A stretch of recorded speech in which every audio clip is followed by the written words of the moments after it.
अस्सलाम वालेकुम दोस्तों, मेरा नाम डॉक्टर अली है और आज की इस वीडियो में हम डिस्कस करने जा रहे हैं 100 most important points of first year physics for Sindh board exam. Sindh board के फर्स्ट ईयर के एग्जाम के लिए हम एमसीक्यू पॉइंट ऑफ व्यू से 100 मोस्ट इंपॉर्टेंट पॉइंट्स को हम डिस्कस करने जा रहे हैं। जो पास पेपर्स डिफरेंट बोर्ड्स के हमने उनको डिस्कस करके उनको स्टडी करके हमने कंपाइल किए हैं, तो वो पॉइंट्स बोर्ड के एग्जाम के लिहाज से जो है वो बहुत ज़्यादा अहमियत रखते हैं। तो आज इसके हम लेक्चर नंबर 2 को स्टार्ट करने जा रहे हैं। याद रहे लेक्चर नंबर 1 में हमने पॉइंट नंबर 1 से लेकर पॉइंट नंबर 50 तक हमने जो है वो डिस्कस किया था, सॉल्व किया था, और आज हम पॉइंट नंबर 51 से बाकायदा इनको सॉल्व करने जा रहे हैं। तो आज के इस लेक्चर को शुरू करने से पहले एक बार फिर आपसे रिक्वेस्ट करेंगे कि अगर आपने अब तक हमारे इस चैनल को सब्सक्राइब नहीं किया, जो कि सिंध बोर्ड टीचिंग के नाम से है, तो काइंडली आज ही आप हमारे इस चैनल को सब्सक्राइब करें और साथ ही साथ बेल आइकन को लाजमी क्लिक करें ताकि हमारी अपलोड करदा तमाम इंपॉर्टेंट वीडियोस की नोटिफिकेशन भी आपको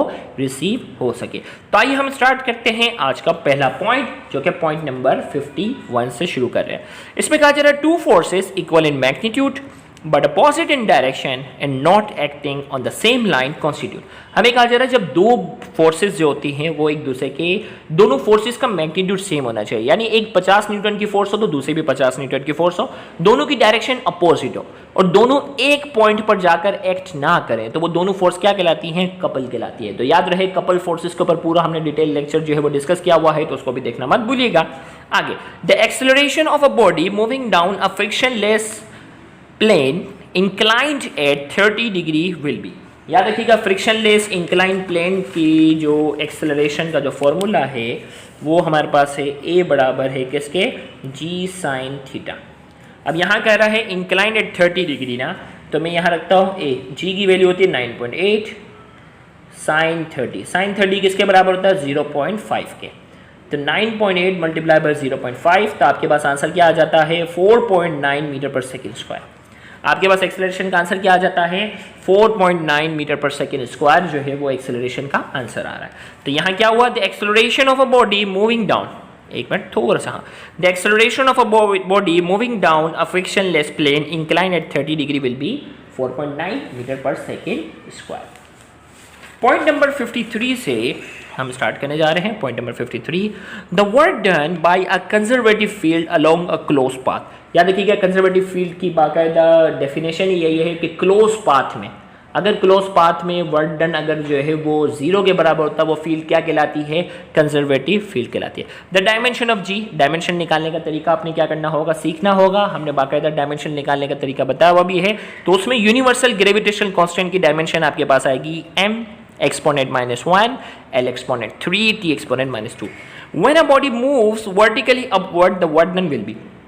जब कोई बॉडी वर्टिकली अपवर्ड मूव कर रही होती है तो वर्क डन क्या होता है? नेगेटिव, और वर्टिकली डाउनवर्ड मूव करेगी वर्क डन क्या होगा? पॉजिटिव। ये बात याद रखना, क्योंकि वर्टिकली अपवर्ड जाएंगे मतलब ग्रेविटी के अगेंस्ट जा रहे हो, और ग्रेविटी के जब अगेंस्ट जाओगे तो वर्क डन क्या आता है? नेगेटिव। और जब कोई बॉडी वर्टिकली डाउनवर्ड मूव करेगी वर्क डन क्या होगा? पॉजिटिव होगा, क्योंकि ग्रेविटी के टुवर्ड्स जा रहा है। Pitch of a sound depend upon frequency. याद रखिएगा पिच जो होती है आवाज की बारीकी को शो करने वाली एक प्रॉपर्टी है साउंड की, वो किस पर डिपेंड करती है? फ्रीक्वेंसी। जितनी ज्यादा फ्रीक्वेंसी होगी उतनी ज्यादा क्या होगी? पिच होगी। Velocity of sound in space is 0। याद रखिएगा वेलोसिटी ऑफ साउंड, साउंड को क्या चाहिए होता है? मीडियम चाहिए होता है। तो velocity of sound in space या वैक्यूम, वैक्यूम के अंदर वेलोसिटी ऑफ साउंड जो होती है वो 0 होती है, क्योंकि वहां कोई मीडियम ही नहीं होगा। मीडियम नहीं होगा तो साउंड की वेलोसिटी क्या होती है? 0।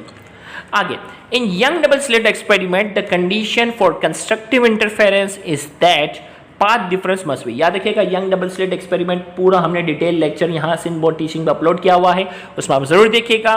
तो उसमें कंडीशन है कंस्ट्रक्टिव इंटरफेरेंस और डिस्ट्रक्टिव की। तो कंस्ट्रक्टिव की क्या कंडीशन है? An integral multiple of the wavelength, यानी कंप्लीट नंबर होना चाहिए, या तो 1 हो या 2 हो या 3 हो। लेकिन अगर जो है वो ओड मल्टीपल हो जाए, यानी हाफ हो जाए, या हाफ हो या 3/2 हो या 5/2 हो, तो वो क्या हो जाता है? डिस्ट्रक्टिव। तो कंडीशन फॉर कंस्ट्रक्टिव इंटरफेरेंस के लिए integral multiple of the wavelength है, और ओड मल्टीपल आ जाए तो डिस्ट्रक्टिव हो जाएगा। इफ द पावर, एक minute, if the power of a converging lens is 4 dioptre, what is the focal length of the lens? Focal length बताना है। तो आपको मालूम है पावर ऑफ अ लेंस क्या होता है? 1/4 ये होता है। लेकिन शर्त है कि फोकल लेंथ क्या हो, मीटर में हो। तो इसके लिए मैंने अपने लेक्चर में क्या बताया था, आप ये याद कर लो, 100/f। फोकल लेंथ ज़्यादातर क्या होती है, सेंटीमीटर में। अगर सेंटीमीटर में दी होगी तो 100/f। अब हमारे पास जो है वो पावर दिया गया है 4 डायोप्टर, हमें फोकल लेंथ बतानी है। तो फोकल लेंथ f को वहाँ ले गए, 100/4। आंसर क्या आ जाएगा, 25 सेंटीमीटर। तो फोकल लेंथ क्या हो गई, 25 सेंटीमीटर। तो यहाँ में कहा जा रहा है, if the power of a converging lens is 4 dioptre, what is the focal length of the lens. Focal length of the lens क्या है, 25 centimetre. The number of significant figure, number दे दिया गया है, सिग्निफिकेंट फिगर बताना है। तो याद रखिएगा, रूल्स ऑफ सिग्निफिकेंट फिगर आप हमारे सिंध बोर्ड टीचिंग पर सर्च करके, आपको मैंने पहले ही बताया रूल्स ऑफ सिग्निफिकेंट फिगर लिखें और आगे सिंध बोर्ड टीचिंग लिखें तो सारे रूल आपको वहां सीखने को मिल जाएंगे। किताबुल मनासिर, किताबुल मनासिर किसने लिखी है, इब्नुल हैतम। अल कानून फिल तिब अल शिफा किसने लिखी, इब्न सीना ने। हिसाबुल जबर वल मुकाबला किसने लिखी, अल ख्वारज़मी। ये तीनों आपने याद रखने। Stokes law hold goods for motion through viscous medium, यानी कि स्टोक्स लॉ जो है वो विस्कस मीडियम के, लिक्विड की बात हो रही है, यानी विस्कस मीडियम के अंदर कोई ऑब्जेक्ट फ्लो करता है उस पर क्या होता है, स्टोक्स लॉ अप्लाई होता है। आगे, how many metre will a 20 kilogram ball starting from rest fall freely in 1 second. 1 second में वो कितना डिस्टेंस ट्रेवल करेगा, तो वही वाली बात आ गई, s बराबर है VIT plus half G T square. अब फॉल फ्रीली ना, तो इनिशियल वेलोसिटी 0 हो गई प्लस हाफ जी की वैल्यू हो गई 9.8 और यहाँ कह रहा है 1 सेकेंड। ये 0 हो गया, 9.8 को ये हो गया, 2 से डिवाइड किया 4.9 मल्टीप्लाई बाय 1 का स्क्वायर तो 1 है ना, तो आंसर क्या आ जाएगा 4.9 मीटर। 4.9 मीटर हमारे पास इसका आंसर है। तो यहाँ क्या हो गया, how many metre will a 20 kilogram ball starting from rest fall freely in 1 second. 1 second में कितना करेगा, 4.9 मीटर। आगे, the horizontal range of a projectile depend on, horizontal range जो प्रोजेक्टाइल की होती है वो किस पर डिपेंड करती है, angle of projection, g at the place, the velocity of the projectile. इन तीनों चीजों पर क्या करती है, वो डिपेंड करती है। नेक्स्ट हमारे पास है, if f equal to 3i and d equal to 6j the work done will be. देखो भाई, 3i मतलब f की डायरेक्शन क्या है, i का मतलब x एक्सिस, डिस्प्लेसमेंट कहाँ करना है, j मतलब y एक्सिस में, x और y के दरमियान एंगल कितना होता है, 90 डिग्री। जब फोर्स और डिस्प्लेसमेंट के दरमियान एंगल 90 डिग्री होगा, वर्क डन क्या होगा, 0। The work done will B 0 answer. आगे है, if f be the limiting friction and r be the normal reaction of the surface, the coefficient of static friction will be। भाई coefficient का जो formula है, भाई coefficient of friction जो है वो बराबर होता है, रेशियो होता है लिमिटिंग फ्रिक्शन और normal reaction of the surface के दरमियान का क्या है, रेशियो है। तो हमें सिंपल इसका फॉर्मूला बताना है F/R। तो coefficient of static friction will be F/R। The magnitude of resultant of 2 forces 2 Newton and 10 Newton can not be. यहाँ हमें कहा जा रहा है कि भाई 2 फोर्सेस हैं, एक 2 न्यूटन की और एक 10 न्यूटन की, इनका रिजल्टेंट कभी भी कौन सा नहीं आ सकता। तो इसके लिए मैं आपको थोड़ा मुझे समझाना पड़ेगा। याद रखिएगा, जब 2 फोर्सेस सेम डायरेक्शन में होते हैं तो हमें उनको सिंपली क्या करना होता है, प्लस करना होता है।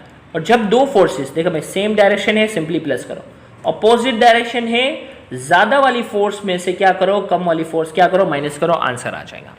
तो हमारे पास फोर्सेस क्या है, 2 और 10 ना। अगर सपोज कर लो ये दोनों सेम डायरेक्शन में है तो आंसर क्या आएगा, दोनों को प्लस करके 12 न्यूटन। और अगर दोनों अपोजिट डायरेक्शन में है तो ज़्यादा वाली फोर्स में से कम वाली फोर्स माइनस करनी है, 10 में से 2 को माइनस किया, आंसर क्या आ गया, 8 न्यूटन। यानी आंसर कम से कम आंसर इसका क्या है, 8 न्यूटन, और ज़्यादा से ज़्यादा आंसर क्या होगा, 12 न्यूटन।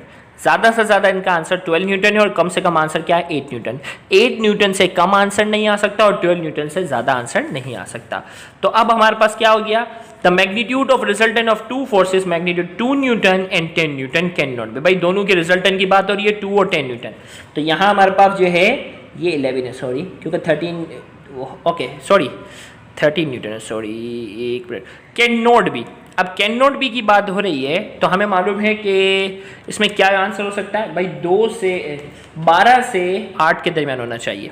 अब 12 से 8 के दरमियान ये नंबर आ रहा है, एक मिनट, अगर देखें यहाँ सोल्यूशन ये था ना भाई, ज़्यादा से ज़्यादा 12, कम से कम ये, यानी इसका रिजल्टेंट 8 हो सकता है, इसका रिजल्टेंट 9 हो सकता है, इसका रिजल्टेंट 10 हो सकता है, और इसका रिजल्टेंट जो है वो 11 हो सकता है, और इसका रिजल्टेंट 12 हो सकता है। ये पॉसिबल है, 12 से ज़्यादा नहीं, 8 से कम नहीं। अब देखो भाई क्या है, इसका रिजल्टेंट कैन नॉट बी कह रहा है, तो कैन नॉट बी 4 भी नहीं हो सकता, 16 भी 6 भी नहीं हो सकता, 6 भी नहीं, क्योंकि कम से कम तो है ना, ये भी नहीं हो सकता, ये भी आंसर है इसका अगर ये ऑप्शन में होता। और 9 है, 9 हो सकता, और यहाँ 13 था, 13 भी नहीं हो सकता, 13 भी नहीं हो सकता। तो इसका मतलब आंसर क्या होगा, ये होगा भाई। तीनों आंसर पॉसिबल नहीं है ना, यहाँ कैन नॉट भी नहीं होगा, कैन बी, समझ रहे हो बात, कैन बी। तो कैन बी क्या है, 9 न्यूटन हो सकता है, 4, 6 और 13 नहीं हो सकता। आगे, the point which describe the motion of the whole system और बॉडी इज नोन एज, वो पॉइंट जो पूरी बॉडी की मोशन को डिस्क्राइब करे उसे क्या कहते हैं, सेंटर ऑफ मास। नेक्स्ट है, when a transverse wave travelling through a rare medium is reflected from a dense medium, then phase change produce in it will be equal to. हमें कहा जा रहा है भाई एक ट्रांसवर्स वेव है, वो एक रेयर मीडियम वो होता है जिसकी डेंसिटी क्या होती है, कम होती है। वो एक ऐसे मीडियम से टकरा रही है जो डेंस है, जिसकी डेंसिटी क्या है, ज्यादा। तो कितने एंगल की तब्दीली आती है, एंगल आती है 180 डिग्री की क्या आती है, तब्दीली आती है। याद रखिएगा, जब भी कोई वेव रेयर मीडियम, कम डेंसिटी वाले मीडियम से ज्यादा डेंसिटी वाले मीडियम से टकराती है तो वो वेव क्या होती है, अपोजिट डायरेक्शन में आती है। मिसाल के तौर पर ये रस्सी है ना, अब यहाँ इसकी डेंसिटी कम है, दीवार की डेंसिटी ज़्यादा है, मैं इसको क्या करूँगा, इसको झटका देता हूँ तो इसमें वेव प्रोड्यूस होगी, वेव प्रोड्यूस हुई। लेकिन जैसे ही वो दीवार से टकराएगी ना, तो अब वेव ऐसे नहीं लौटेगी, वो ऐसे 180 डिग्री के तब्दीली के साथ क्या होगी, लौटेगी। गई ऐसे थी, टकरा कर अपोजिट डायरेक्शन में क्या हो गई, लौट कर आई। तो कितना तब्दीली आई, 180 degree. The gravitational constant was determined experimentally by Lord Cavendish. Universal gravitational constant Lord Cavendish ने मालूम किया था, ये भी पूछा गया। Weber-Fechner law की इक्वेशन क्या है, loudness of sound is directly proportional to log of intensity of sound. Weber-Fechner law है। आगे, when the temperature of air rises, the speed of sound wave increases because the wavelength of wave increases. हमें कहा जा रहा है जब हवा जो है ना उसके टेम्परेचर में इजाफा होता है, the speed of sound wave increases. Sound wave की स्पीड में इजाफा होता है because the wavelength of wave increases. Wave की जो वेवलेंथ में इजाफा होता है, इसीलिए साउंड की स्पीड में भी क्या होता है, इजाफा होता है। Artificial gravity in spacecraft can be created by spin motion, ये रिपीट हुआ है सवाल। The angular momentum of a particle moving in a circle is conserve if net torque acting on the particle is zero, ये law of conservation of angular momentum की statement है, इससे पहले भी आ चुकी। The unit of intensity of sound, intensity of sound की unit है वॉट पर मीटर स्क्वायर। आगे कहा जा रहा है 600 Newton man runs up a stair of 4 meter height in 3 seconds. The power needed is, भाई 600 न्यूटन का आदमी है, 4 मीटर की हाइट पे जा रहा है और 3 सेकेंड में हमें बताना है कि पावर कितना होगा, हमें पावर बताना है। तो सिंपल, पहले वर्क डन मालूम कर लेते हैं भाई। वर्क डन क्या है, फोर्स मल्टीप्लाई बाय डिस्प्लेसमेंट। तो 600 न्यूटन का आदमी है, फोर्स 600 न्यूटन है, डिस्प्लेसमेंट कितना है, 4 मीटर, कितना हो गया, 2400 आंसर है। अब कितनी देर में, 3 सेकेंड, 3 सेकेंड। तो पावर के लिए मैं इसको 3 से डिवाइड करूंगा, आंसर क्या आ जाएगा, 800 वाट। कितना आंसर आ गया, 800 वाट। तो आंसर आ गया 800 वाट, इसका आंसर है। नेक्स्ट हमारे पास है dimension of angular velocity. Angular velocity की डायमेंशन है टी इनवर्स, याद रखिएगा टी इनवर्स इसकी डायमेंशन है। और यहाँ m0 l0, क्योंकि m की वैल्यू कुछ भी नहीं होगी, 0 l भी 0, टी इनवर्स है। The focal length of a magnifying glass is equal to least distance of distinct vision. Its angular magnification will be. अब हमें कहा जा रहा है कि भाई फोकल लेंथ जो है ना मैग्नीफाइंग ग्लास की, वो किसके बराबर है, least distance of distinct vision की मैग्निफिकेशन बता दो। तो भाई ये हमारे पास है m बराबर है 1 + d/f 1, d हमारे पास 25 है, f भी कितना है, least distance of distinct vision के बराबर है। 25 से कैंसिल, तो 1 + 1 आंसर क्या आ जाएगा, 2 इसका आंसर है। Next, when Newton's ring are observed by reflected light, the center of ring appear dark due to, हमें कहा जा रहा है न्यूटन्स रिंग को जब हम ऑब्जर्व करते हैं ना, इंटरफेरेंस ऑफ लाइट की वजह से प्रोड्यूस होती है, उसका सेंटर हमेशा जो है वो डार्क क्यों होता है, इसकी 2 वजह हैं, both phase reversal and path difference being 0। तो ये न्यूटन्स रिंग वाली आप डेरिवेशन देखिएगा, उसमें हमने पूरा एक्सप्लेन किया हुआ है। फेज रिवर्सल और पाथ डिफरेंस जो है वो 0 की वजह से जो है, एक तो फेज रिवर्सल 180 डिग्री का चेंज आता है और पाथ डिफरेंस 0 के बराबर होता है, इसीलिए सेंटर ऑफ न्यूटन रिंग हमेशा डार्क होती है। आगे कहा जा रहा है 2 perpendicular vectors having magnitude 4 unit and 3 unit are added, their resultant having a magnitude। भाई दोनों परपेंडिकुलर है, अब 2 फोर्सेस परपेंडिकुलर होते हैं, इसका फॉर्मूला हमारे पास क्या होता है, रिजल्टेंट निकालने का तरीका होता है अंडर रूट करो, पहले का स्क्वायर लो, दूसरे का स्क्वायर लो और उसका रूट ले लो। अब 4 है और 3 है, 16 + 9 कितना होगा, 25 का रूट क्या आ गया, 5। तो हमारा आंसर क्या हो गया, 5 न्यूटन। 5 यूनिट आंसर आ गया। आगे कहा जा रहा है bus of weight 30,000 newton is moving with uniform velocity of 14 metre per second, is acceleration is. एक बस है जिसका वजन बताया जा रहा है 30,000 न्यूटन है और वो यूनिफॉर्म वेलोसिटी के साथ जा रही है। तो यूनिफॉर्म वेलोसिटी के साथ जब वो बस मूव करेगी तो एक्सेलरेशन किसके बराबर होगी? एक्सेलरेशन तो 0 के बराबर होगी। भाई वेलोसिटी यूनिफॉर्म है तो एक्सेलरेशन तो 0 होगी, आंसर 0 आ गया।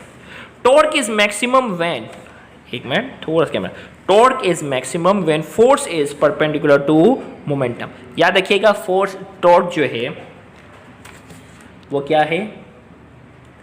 क्रॉस प्रोडक्ट है पोजीशन वेक्टर और फोर्स का, और क्रॉस प्रोडक्ट मैक्सिमम तब होता है जब दोनों एक दूसरे के मुकाबले में क्या होते हैं? 90 डिग्री के एंगल पे होते हैं। परपेंडिकुलर होते हैं तो मैक्सिमम, पैरेलल होंगे तो मिनिमम।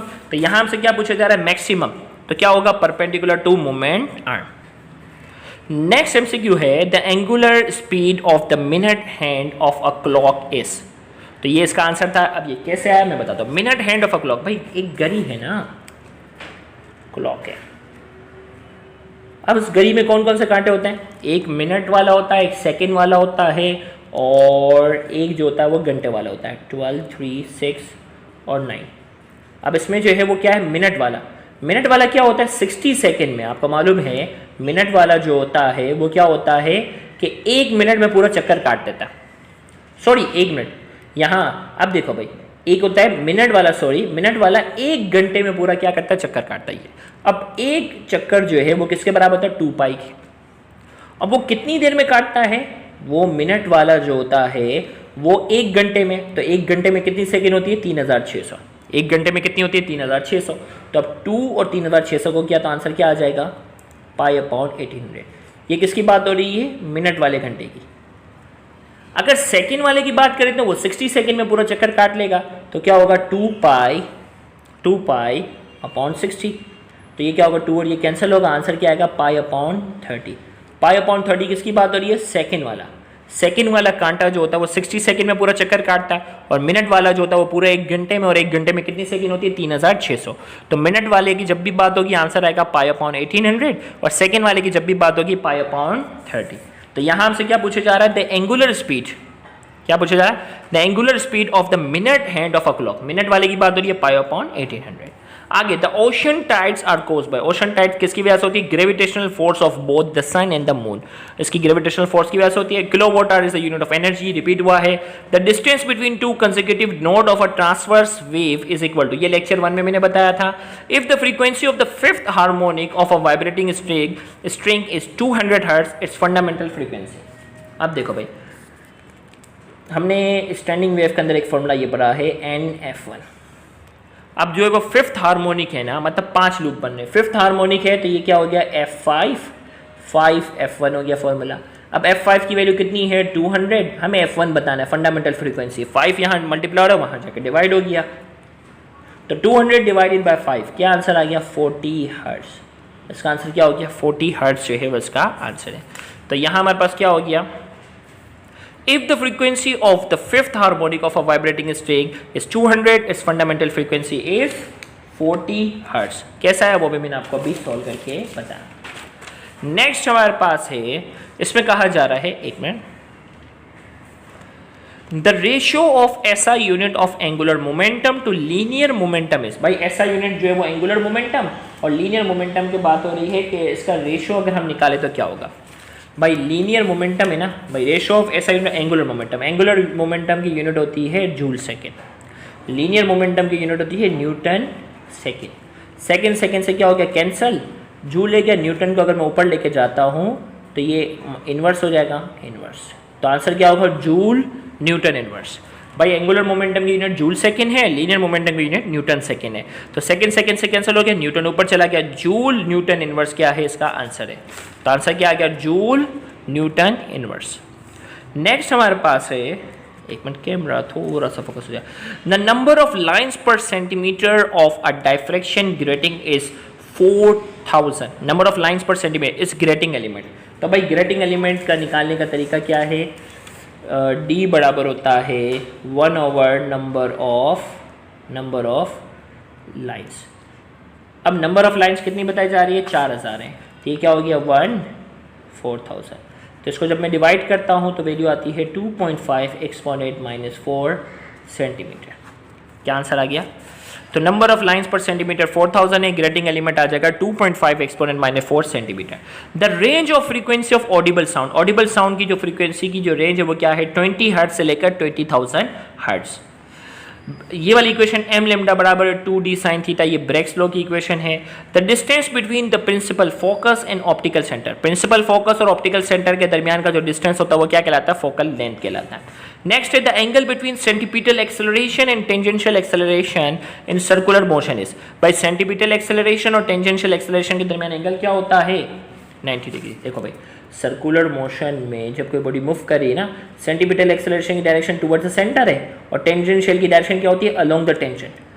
तो रेडियस और टेंजेंट के दरमियान हमेशा एंगल कौन सा होता है? 90 डिग्री का होता है। तो ये क्या होगा? 90 degree. 1 radian is equal to 57.3 degree. 1 kilowatt hour is equal to 3.6 exponent 6 joule. Kinetic energy is always less than static friction. Past paper में गलत आंसर मार्क किया हुआ, काइनेटिक एनर्जी जो है वो स्टैटिक के मुकाबले में कम होती है। Electron volt is the unit of energy, electron volt energy की यूनिट है। Intravenous injection by means of silver syringe, silver syringe की मदद से इंट्रावेनस इंजेक्शन का तरीकाकार सबसे पहले इब्न सीना ने बताया था। Unit of angular velocity, angular velocity की यूनिट है रेडियन पर second. Final image of a compound microscope, compound microscope की जो फाइनल इमेज होती है वो वर्चुअल और मैग्नीफाइड होती है। नेक्स्ट लास्ट पॉइंट हमारा, two convex lens of same focal length f are combined together, the focal length of their combined length, combined focal length क्या होती है? हाफ। याद रखिएगा सेम फोकल लेंथ वाले लेंस को अगर हम आपस में कंबाइन करते हैं उसकी फोकल लेंथ हाफ हो जाती है, जबकि पावर क्या हो जाता है? डबल होता है। तो अगर पावर दिया जाता है ना कि दो लेंस उसकी पावर जो है उनको कंबाइन करेंगे तो पावर क्या होगा? डबल, जबकि फोकल लेंथ क्या हो जाती है? हाफ हो जाती है। तो इसके साथ ही हमने फर्स्ट ईयर फिजिक्स के जो मोस्ट इंपॉर्टेंट पॉइंट है जो पास पेपर में कई मरतबा रिपीट हुए हैं उन तमाम पॉइंट्स को हमने डिस्कस किया है। उम्मीद करते हैं कि इन्हीं पॉइंट्स से फाइनल पेपर में सवाल जो हैं वो रिपीट होंगे। Thank you very much. Allah हाफ़िज़।